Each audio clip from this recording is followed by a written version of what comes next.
If you're a gamer and/or gooner, I'm sure you've heard about what's been happening to Steam, itch.io, and a few others lately. You see, Visa and Mastercard have been effectively bullying them into taking off, certain content that some may say exploits women, children, and other such groups, right? Now, with all that in mind, it all started behind one group called Collective Shout, who, through just 1,000 letters penned to Visa and Mastercard, were able to get this whole swath and category of content banned off of these major websites.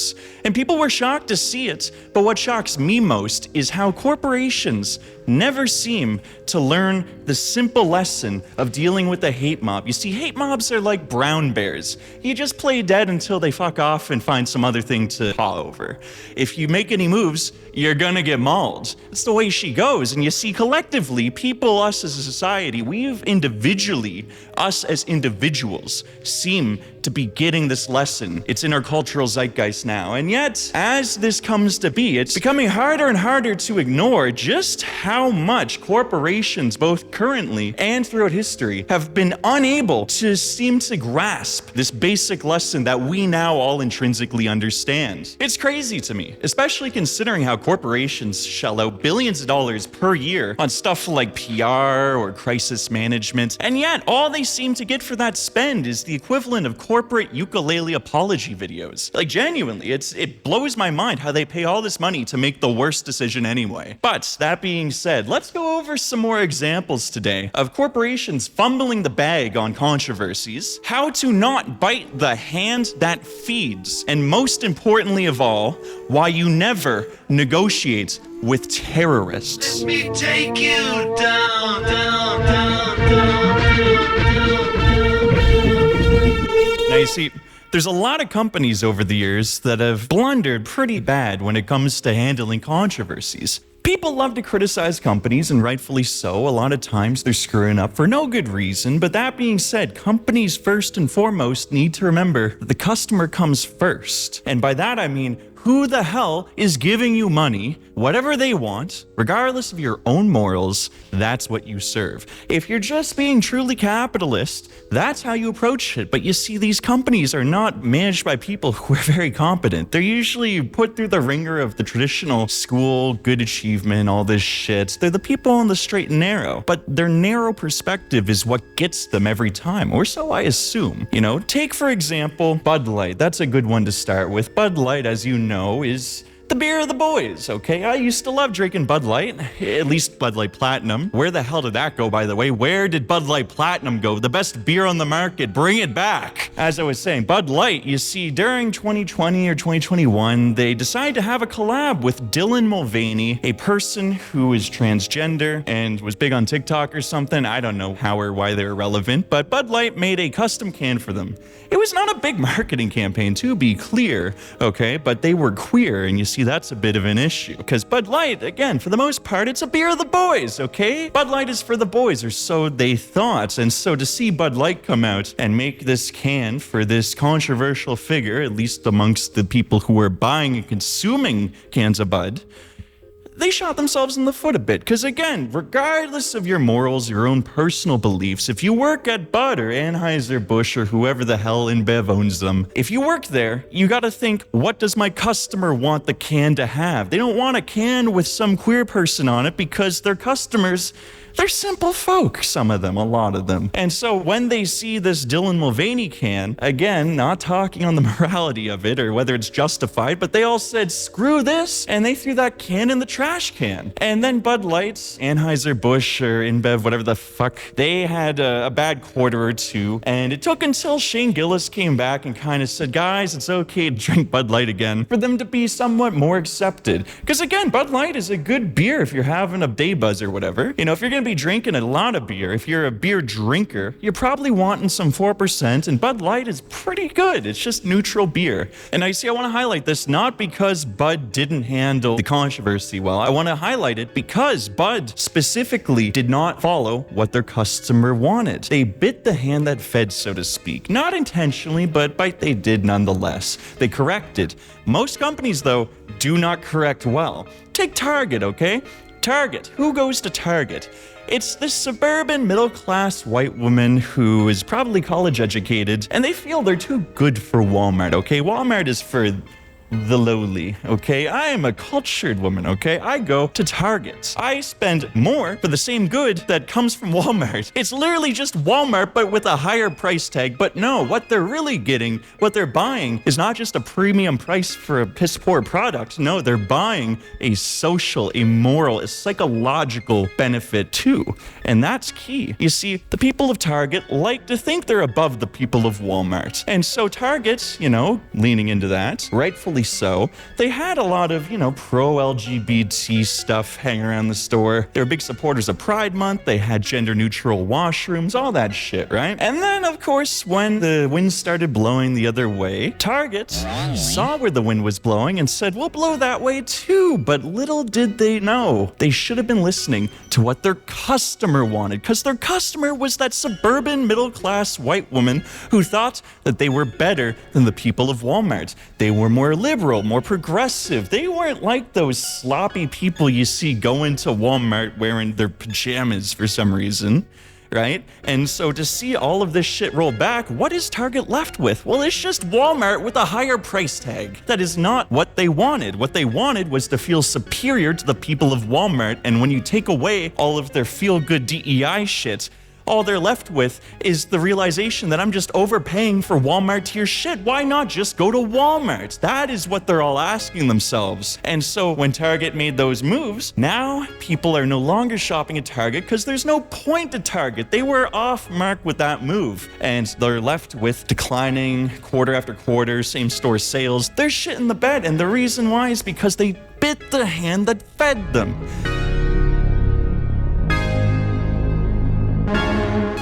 Actually, bit of a rule break, because I said play dead until the hate mob moves on, because they got the attention of a goldfish, but sometimes it's good to stand your ground if it's what your customers expect of you.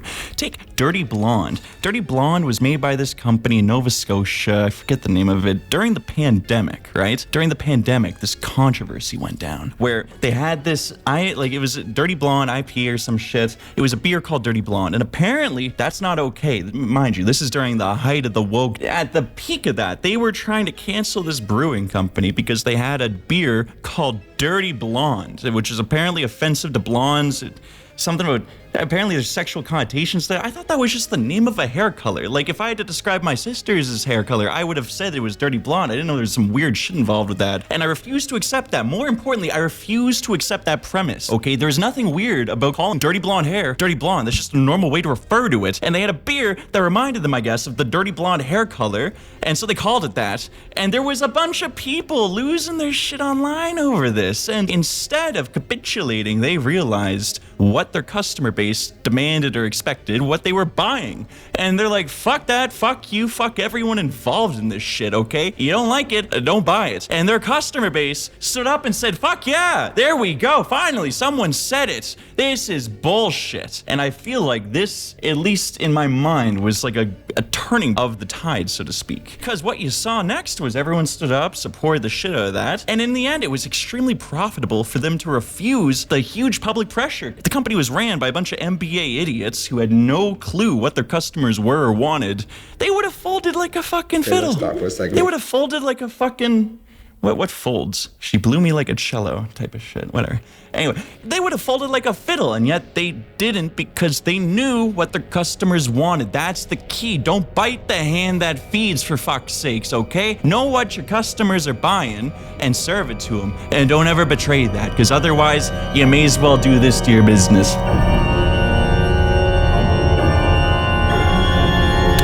You gotta remember who the hell you're serving. Never bite the hand that fucking feeds, okay? Never forget that. If you take one thing away from this video, if you're ever in business, never be doing moves that are against the customer base. The people giving you money are all that matters in business. Fuck your morals, one way or the other. Does not matter. This is money, simple as, okay? Oh, another one actually, Gillette Razor Company. They had this ad, I'm sure you remember, where there was a guy about to approach a woman to do something weird or something, and another dude's like, whoa, bro. And you see, the sentiment is great, okay?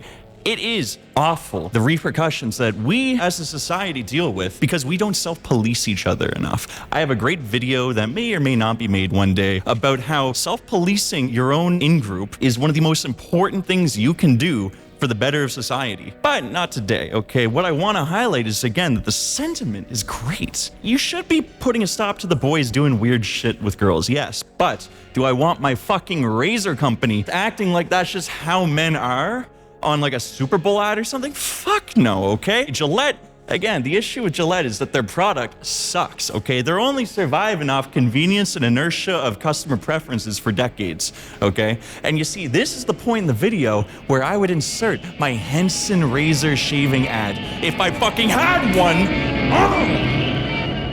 Sorry, I've been using a Henson razor for over a decade almost. Great Canadian-made product. Maybe I'll make an ad for them one day.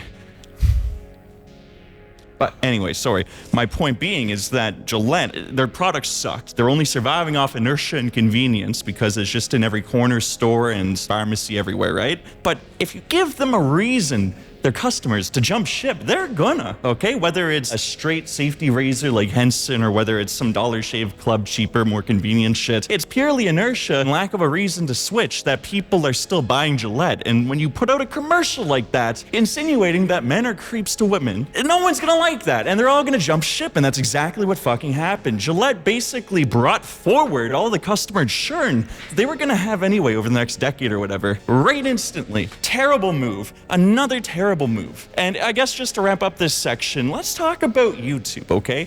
YouTube, remember back in the day, the whole adpocalypse? It's a long distant memory between, I mean, if you look at my channel, for example, I'm like smoking a meth pipe, rest in peace. Advertisers, 2016, 2017, basically all pulled out of YouTube at once and said, until you clean up your act and stop showing our ads next to weird videos, we're not spending money. And YouTube, Google, they freaked out wrongly. And they censored the shit out of the platform for like half a decade, completely screwed over multiple creators. I remember one I watched, this Irish dude, RT Game, I think. He used to say a swear word in the first 2 seconds of his video. When they made that change to not swear in the first 7 seconds, which just got repealed recently, actually. When they first made that change, his whole back catalog basically went to 0 overnight. All demonetized, never to be recommended or seen again by anyone who isn't specifically seeking it out. Shit like that. Dumbass move. YouTube did not have to do that because YouTube these days has every advertiser by the fucking balls, and they need to remember that and start acting like it more on our behalf as an audience, as creators too, but specifically I view myself as an audience member first and foremost. I like watching YouTube. YouTube is my TV these days, and isn't it everyone's? YouTube first and foremost is the first place everyone goes to watch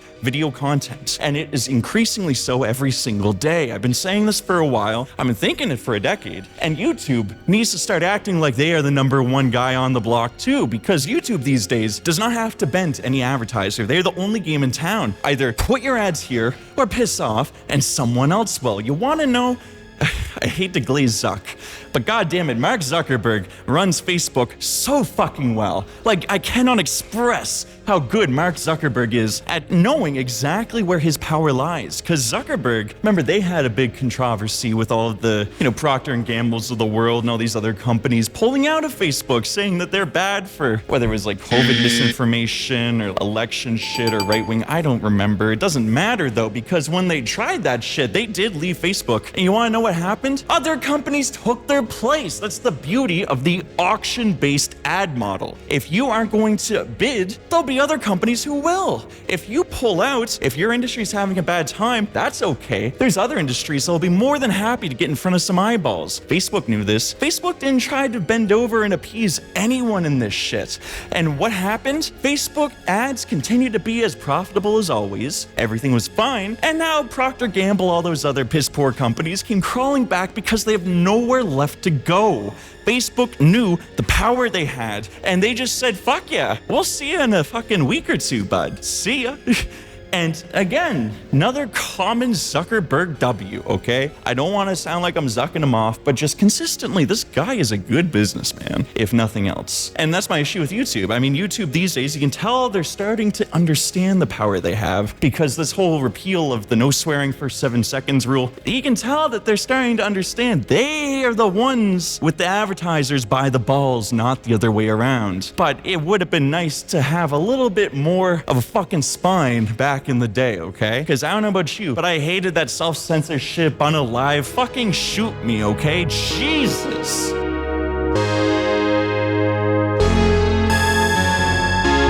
First, they came for the gooners. And I didn't say anything, because I didn't goon.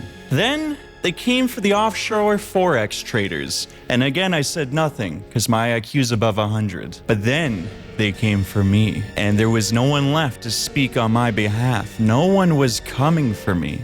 Except the gooners, they're always coming. But the point is that today, just to tie it all in a nice pretty bow, it doesn't matter if it's the gooners. It starts with the gooners, okay? But the thing is, whether you're game or gooner otherwise, doesn't matter. One day soon, the government will come for you, okay? Have you not noticed what's been going on lately? They're closing in on every front at once. It's actually disturbing. I don't know why every world government at the same time is deciding, okay, right now is the time to lock shit down. I mean, I can see a non-conspiracy way this could happen where they all want to do it, but no one wants to be the first. But then you see other countries doing it, you're like, screw it, let's go. And then next thing you know, everyone's doing it, okay? I could see that maybe being the case. But regardless of whether there's a conspiracy or not, what matters is that the walls are closing in. Today, gamers and gooners, tomorrow you. I shit you not, doesn't matter what you're into, okay? I guarantee there's something that you yourself do that the government or society frowns upon, or maybe could conceivably frown upon. Maybe not today, but sometime in the future, because it starts with something. It never ends there, though. You give a mouse a cookie, it's gonna eat you out a house and a home. It's the way she goes. And you see, Visa and Mastercard, they've kind of been wrapped up in the government's business for a while now. You ever hear Operation Choke Point? That is where they correctly identified that, one, we're post-legislation these days. The government cannot govern. And so how do you get shit done? Well, you can go around that by going to private companies like Visa and Mastercard. The choke points in all this, any company that's not doing something illegal, but maybe something the government frowns upon, like, say, explicit content, the government can go and say, hey, cut off their ability to get paid. And next thing you know, you're screwed, right?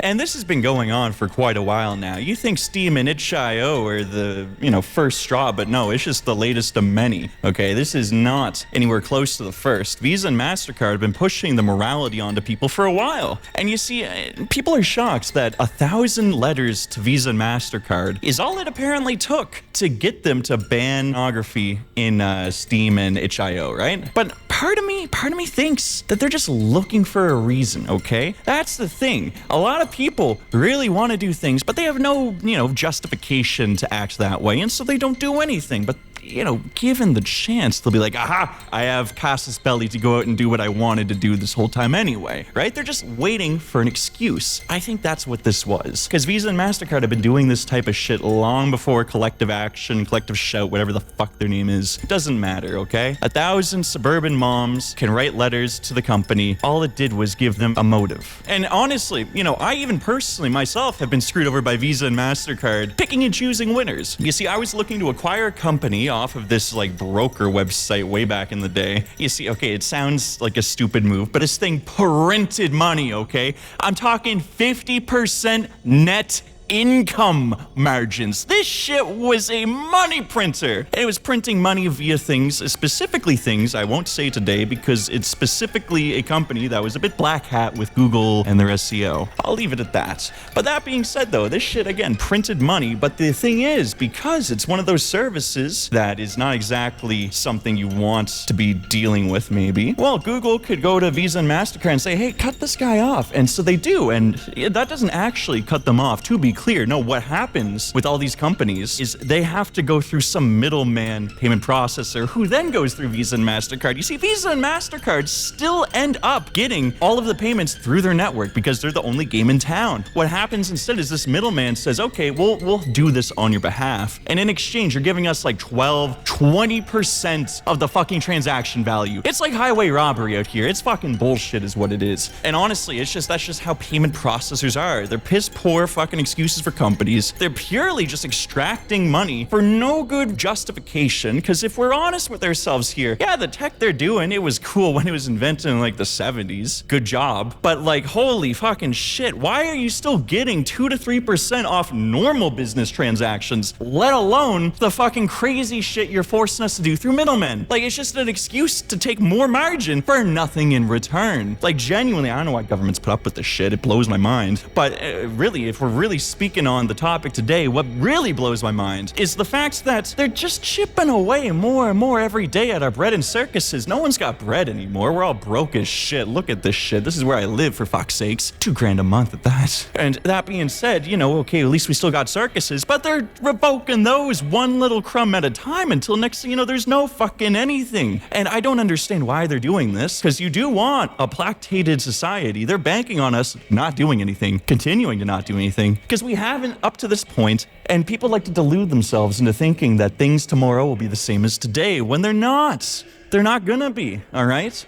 And so, I guess to end it off here, I really want to warn any company from folding to pressure like this. Because at the end of the day, what you're essentially doing is negotiating with terrorists. It's the same as, like, me for a YouTube channel. Sometimes I see comments and they're like, oh, you shouldn't use that word or something. I can't fucking acknowledge that shit, because once you start, you let the audience know they got power over you. And that is the worst thing to be doing, because once they know that they can control you like that, it's you give a mouse a cookie. I'm telling you. It's everything like this. You negotiate with terrorists? Oh, you hijack a plane? Okay, we'll give you whatever you want. Just give us back our citizens and plane. Now there's plane jackings all the fucking time, right? Whereas if we just say, no, fuck that, and put a stop to it, and they just know there's no juice to be squeezed, it won't be squozed. They won't try. But Visa and Mastercard and companies like this, when they fold to pressure campaigns, what they're essentially doing, correct me if I'm wrong here, but what they're essentially doing is saying, oh yeah, you can bully us into changing course of action, right? And I'm not here today to say, okay, well, 1,000 letters got one thing, write 10,000 in response. I'm just here to ask a question. And I'm not saying this is not stochastic terrorism or anything. I want to make that very clear. Do not act on this. But like, just personally, what I really want to know is, why aren't any companies worried about what the takeaway is? Because the takeaway is essentially, you can do violence of some kind to a company, and in exchange, they'll change. You can make them conform. I mean, what did we teach terrorists with 9/11? Okay, you fucking blow up 2 towers, we'll completely restructure our society and make life objectively worse. And by the way, not to any benefit, TSA does nothing. All of that is security theater and nothing more. All this liquid shit, take off your shoes shit, doesn't do anything. And whenever they're tested, they catch nothing, right? Like, what did we tell them with that? We told them, we're going to fucking ruin our society if you want to poke and prod at us. And so poke and prod more they will. And in that same vein, it's like, when you fold to very meek pressure campaigns like this, you're telling them,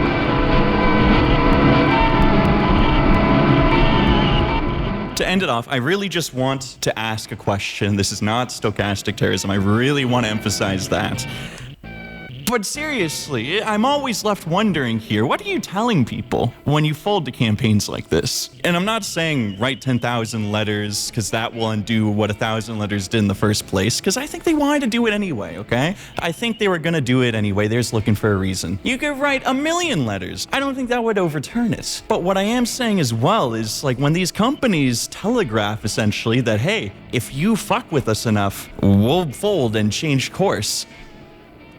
Well, what is the final outcome of this? Because again, you peel away the bread and circuses one by one. There's a lot of people that are very marginal and liminal in life. You know, they're like, I'm existing just because that's my inertial state. But a lot of people are really not happy, right? And more, you're seeing people, instead of taking themselves out when it's time to go in their mind, and you should never do that, to be clear. Never kill yourself. Never do that. But more and more people are. But instead of themselves, it's like murder-suicide. In fact, honestly, I remember just anytime anything wrong would happen in work, my manager would be doing some dumb shit back in the day, just anything, I would just be like, murder-suicide, murder-suicide, murder-suicide, and that's how I'd cope. But I'm sure there is a world where somehow I was forced to the edge that much, and I'm like, fuck it, life is over. Murder-suicide it would have been, right? Like, I'm not on my manager. This is not... Don't take this literally.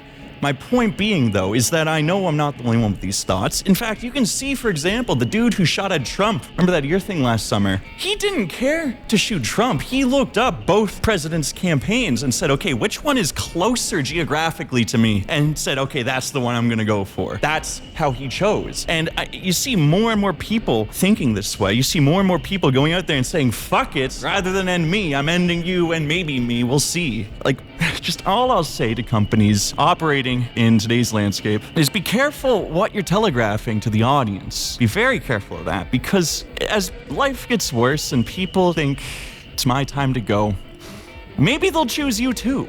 You're seeing it a lot more, and I'm just again, this is not stochastic. Like, do not do this. Please do not do this. If you like my channel, you would not do this, because this would harm my channel, okay?